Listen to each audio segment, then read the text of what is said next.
Welcome to the Crazy Cool Family Podcast with Don and Suzanne Manning. A podcast where we share with you great insights about everything family from over 30 years of parenting 7 kids and over a decade of equipping parents through our Crazy Cool Family ministry. So let us inspire and equip you to build your best family.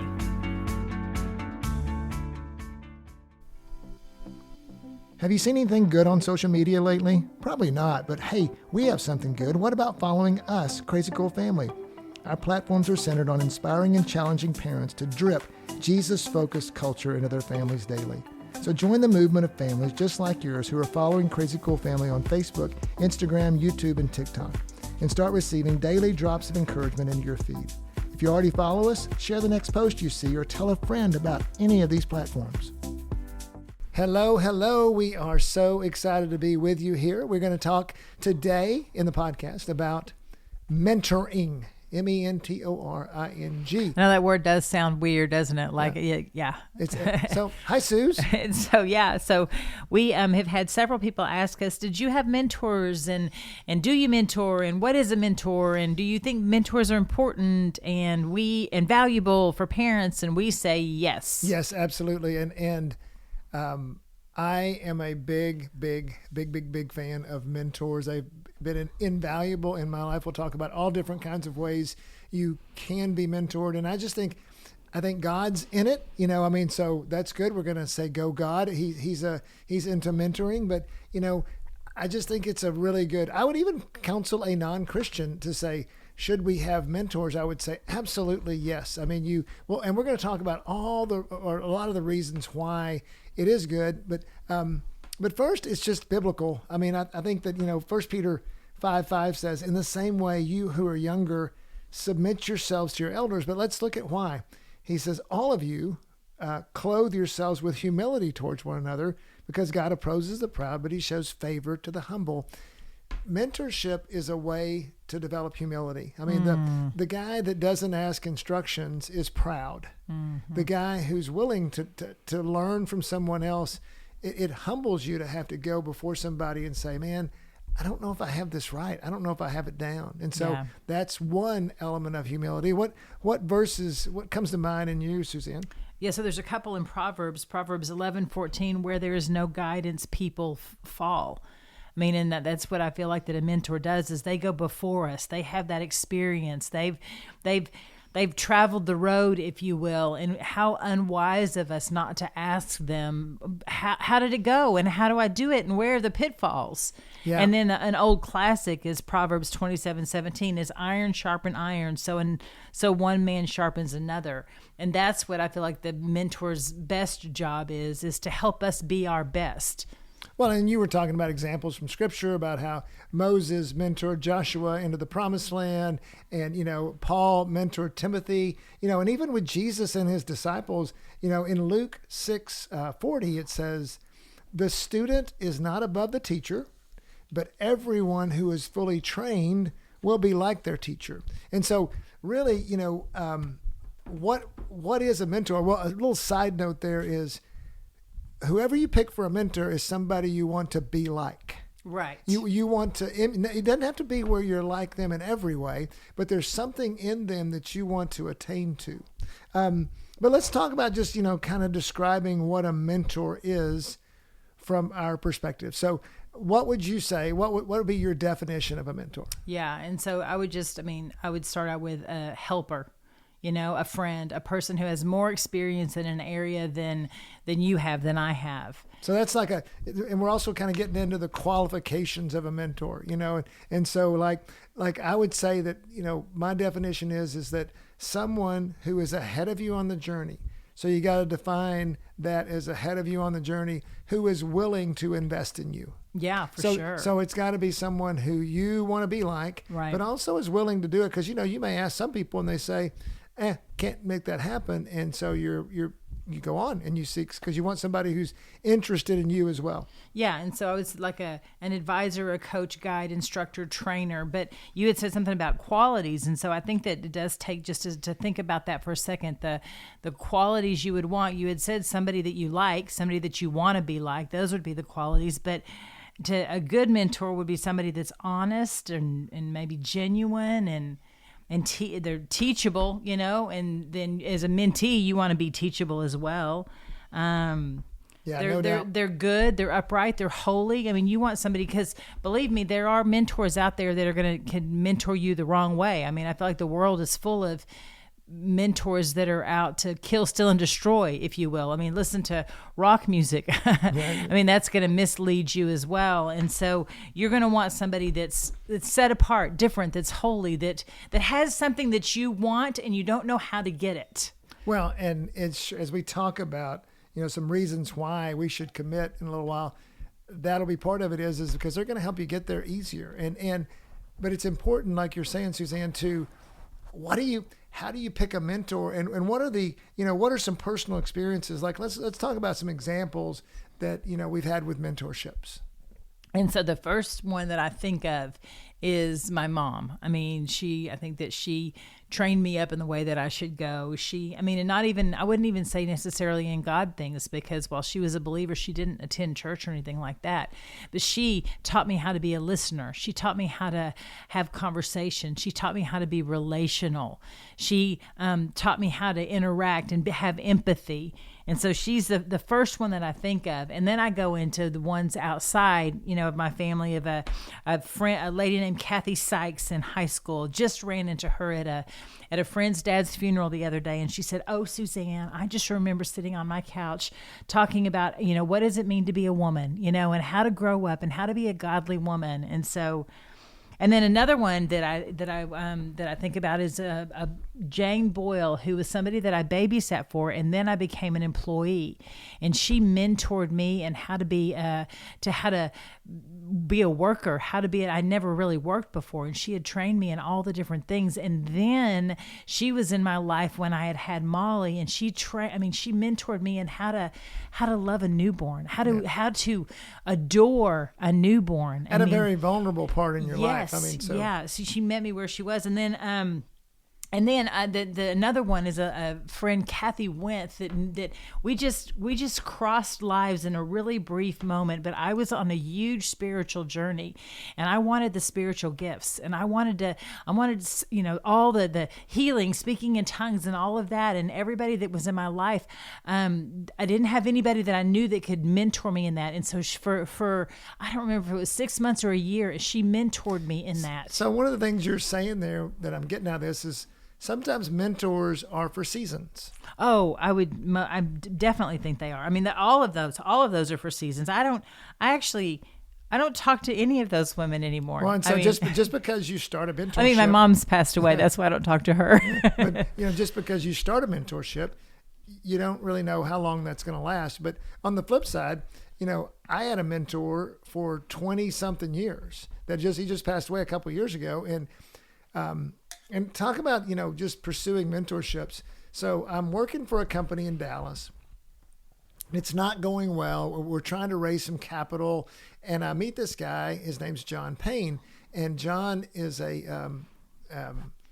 he's a businessman. He's also a very godly man. And I am meeting with him because of this business purpose. And he's not going to invest in our company. He has a company that does capital raising, and he's not going to invest. And so one day I'm at lunch with him, and there, for no reason at all other than God, I just said, "Hey, would you be my friend, basically? Would you mentor me? I'd like to learn from you."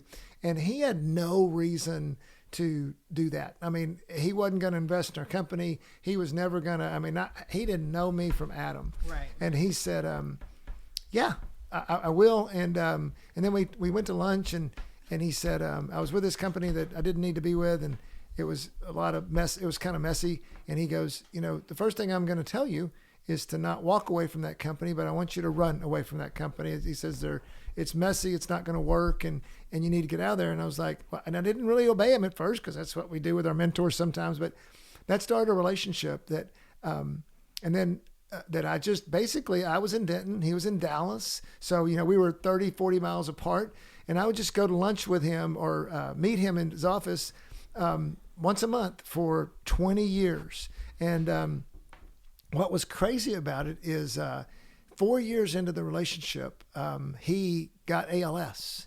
And so he spent the next 17 years in ALS, going from a healthy believer to when last time I saw him, he had a tube. He was completely paralyzed. And you know what?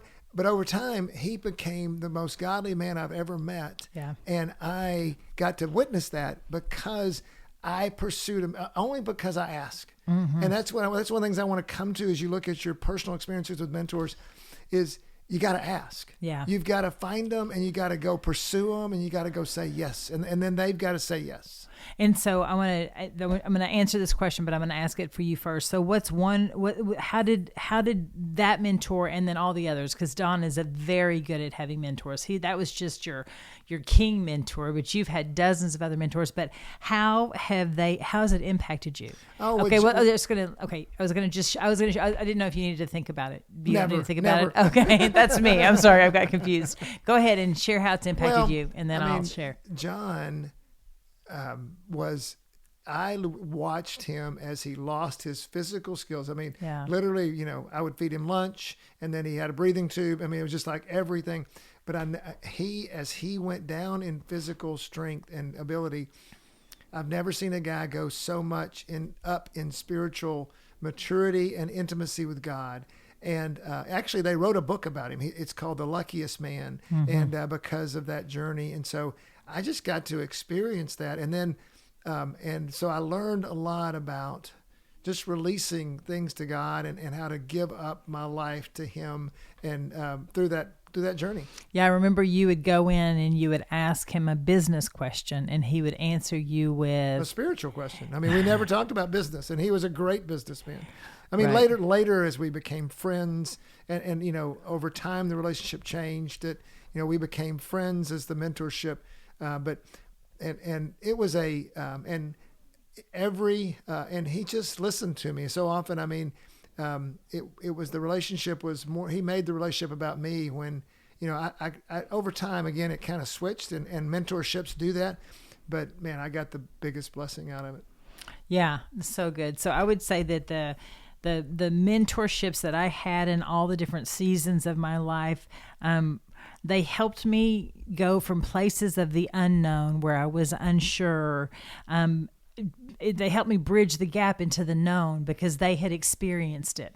I mean, I think about the older moms that I would invite into my life to help me in the seasons of having newborns and nursing and birth. I mean, and they're all the different experiences that they had that I invited in to speak into it, because they would literally take where it was scary and it was unknown. They would take me into the known, sharing with me their experiences. Oh, that's good. Yeah. Yeah. And so I want to go back to John Payne. Though you had said that he was you asked him initially to be like your business mentor, but it evolved very quickly into a spiritual mentorship. And so, how is a kingdom mentoring different? Like, how does discipleship look different than worldly? I mean, because you can have somebody mentor you on how to paint a painting or write a book or advise, coach, whatever that is. Those are all good. And they're all good. But what is spiritual? Well, and really, before I go to that point and answer that question, it just leads to a great point. I think that we can be mentored in anything. Mentoring is a way of life. It is something that we pursue, just like we pursue forgiveness or we pursue generosity. I mean, mentoring is something that you look to. Wow, and we do it all the time anyway now, especially younger people on YouTube. We'll go to YouTube, but this is really more of the relational piece of things. So let's now relate it back to discipleship, that this is the model Jesus had. I mean, remember, Jesus said the teacher, the student becomes like the teacher. And so discipleship is this way, and mentoring is a way of discipleship that is just God's design, that it's one-on-one, it is repetitive. I mean, I would go to John's office once a month and just consistently. And if I missed, it was bad. I missed it. And so it was, discipleship is different. I mean, like you say, you may get on YouTube and watch somebody and learn how to fix a boat or, do something in the yard or whatever. But man, real mentorship from a discipleship perspective is one time after another, just asking that questions from the mentor about their lives. Well, and prayer is involved. They're praying for you, so they've committed. There's scripture that you're studying together, maybe memorizing together. Maybe you're reading the Bible together. Like with my friend Kathy Went, spiritual training. You know, there's things that she had unleashed in the spiritual realm that she showed me how to unleash in the spiritual realm. And so, yeah, I would say that. I also want to say that in our world today, we don't always have to have the having a physical person that you're talking with that you look up to is great. But I've also had people like authors that are mentors, people I have, and what I mean by that is, a lot of times we'll read this book and then this book and this book by, dozens of different people or whatever.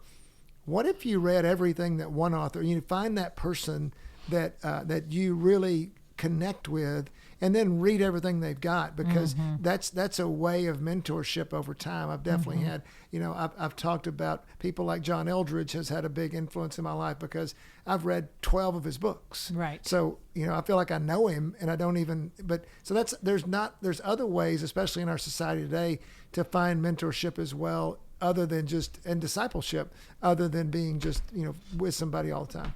Yeah, I mean, I would say, just to plug Crazy Cool Family, one of the best ways that we could mentor you in parenting would be to go through our culture guide and our relationship guide. Yeah. Because it asks questions, our heart's there, it connects you to a course, so you could watch us and we could talk to you for a minute. And so I like thinking outside the box of it, not just being person to person. Actually, mentorship was so beneficial to our lives. It's one of the reasons we created Crazy Cool Family, because we wanted to bless others with what God had shown us in the lane of family. Yeah. And so that was absolutely, man. And really as dads and parents, it's like, man, why aren't you going to be a learner? Yeah. Why aren't you going to learn from those that have gone ahead of you? Because you've never experienced this before. Yeah, we talked to a dad the other day, and he was like, "Oh yeah, I've got, I'm learning how to do things for my business, and I'm learning how to do things for my hobby, but I have never thought about learning how to do things for my parenting." And so, yes. All right. So what would you say are some reasons parents should commit to mentoring? Okay, I'm going to give you one that's going to be unusual, and so. Because we think about that guy or girl is going to just tell us all this advice. Right. And that's true. We may get advice, but the best mentors are actually the best listeners. And really the value, I think one of, if not the best value of having a mentor, a consistent mentor. Now I'm talking about somebody you go see and somebody that you meet for lunch or whatever, that over time, is that you have to prepare yourself for the talk. And so what happens is that, let's say you go meet with the guy. I would do it with my mentor, John Payne.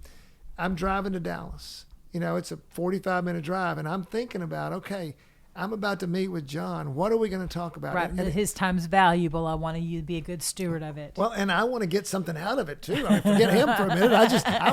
I want to win. I'm driving. It's an afternoon meeting or whatever, a morning meeting. So I would think about, okay, where is God working in my life? Because also I want to not impress him, but I don't want to be a dud. I don't want to be a dud mentoree or whatever, but it makes you think. So when you go to your mentor, it provides this encounter with God for you to think about where God's working in your life. And a lot of times when I would go to a mentor, I would just talk through what's going on in my life. Yeah. And the answer would come to me. It wasn't what they said necessarily. It's what God was working as I had to present it. It's kind of like doing a book report. You're going to learn the book more when you do the book report. That's a big advantage of having a mentor. Yeah, I think that one of the best things that mentors do is they just encourage you in the season that you're in. They've been in it. I can't tell you how many times I've encouraged moms, this too shall pass. They're not always going to be coloring on the walls and peeing on the floor, or the wiping season. It's going to go so fast. And so just to be encouraged by that. And then also to just know that they've been there, they've done it, they've got wisdom beyond you. They've seen it, they've experienced it, and for them to give that back to you, now you actually don't have to experience. You can win it. You can win at it. Yeah, you can, and others people's mistakes and their experiences are a lot cheaper than your own, basically. Yeah. And I was just thinking that, in today's day and age, I feel like that mentorship is a dying art. You go back to Jesus's day, and that's just what they did. He walked with 12 and mentored them for 3 years of their lives. You never hear about counselors and therapists and all that stuff in Jesus's day. Yeah. And so you fast forward to today, and you don't hear about mentors very often, but you hear, I'm going to my counselor, my therapist. I've got a life coach. I've got, and so I just want those are good. And they're all very good. Yeah. Yes, I'm so glad you said that. They're all very good.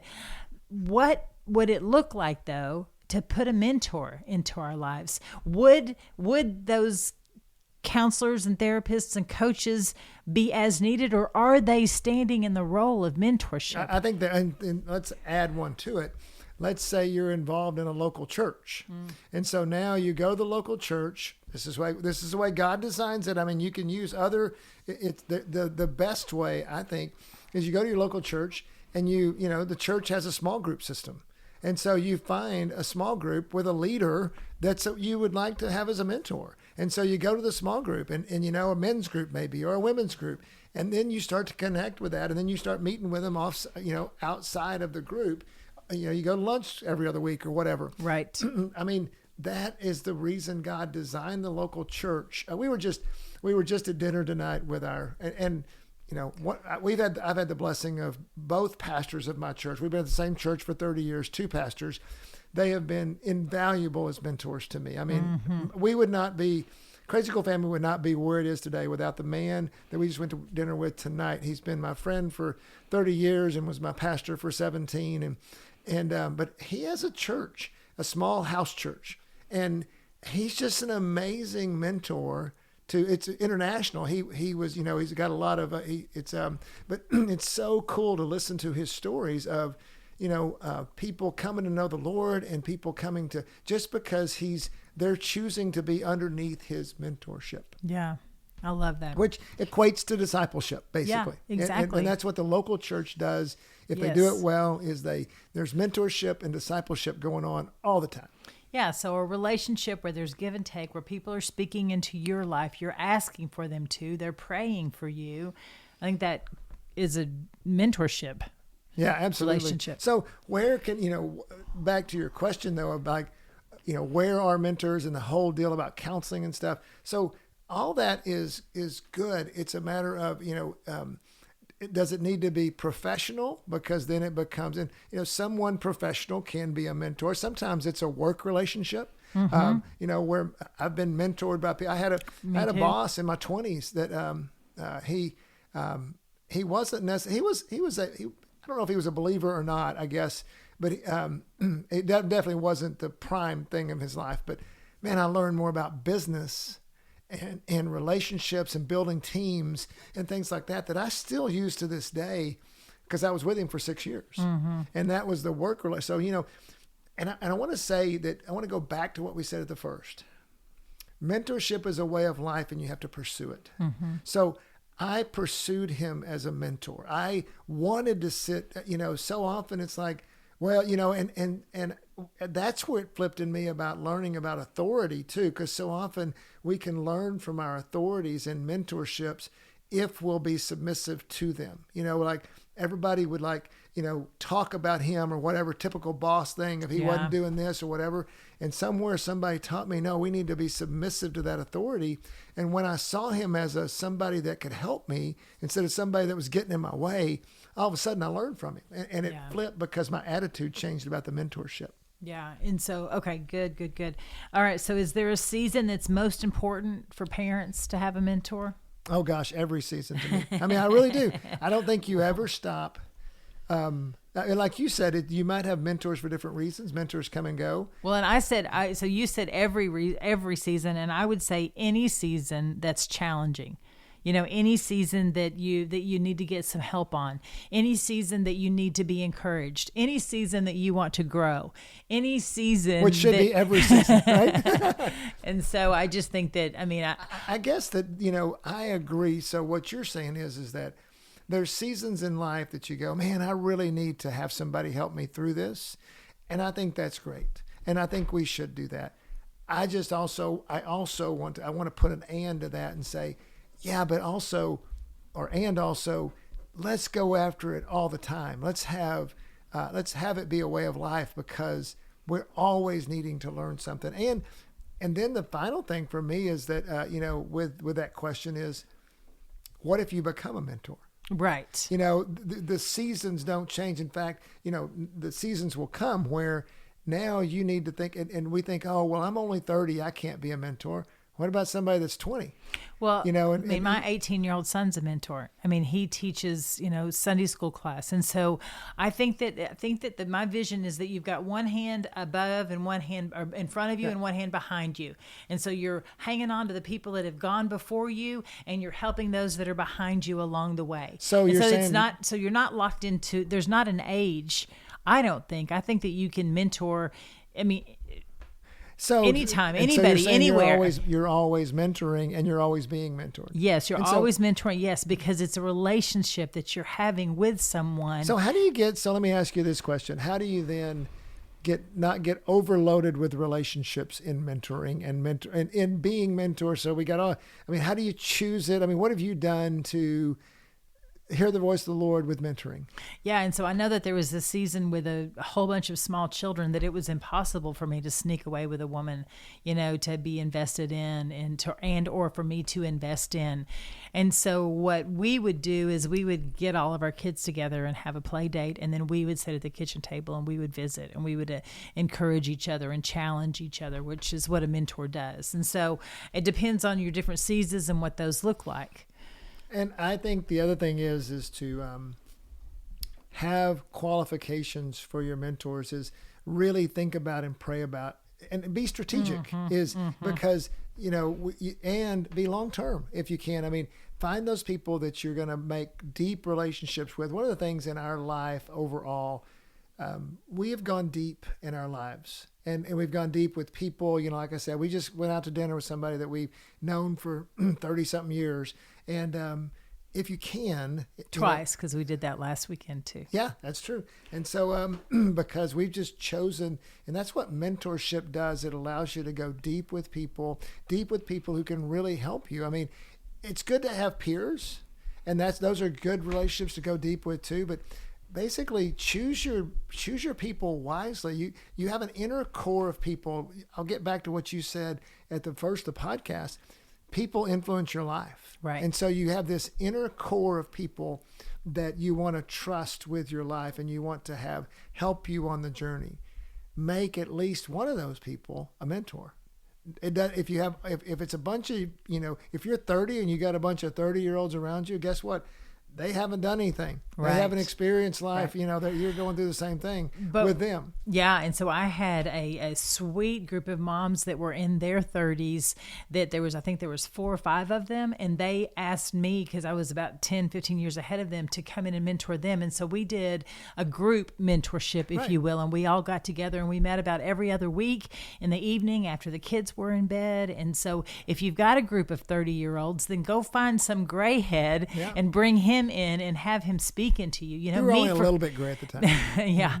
Meet for coffee. Meet for lunch. I feel like men have a lot more flexibility when they can meet versus us women who have got children 24/7. But it's worth it. It's worth it to find somebody that's traveled the road that you're traveling and have them speak into your life. Yeah, just remember the definition we started out with.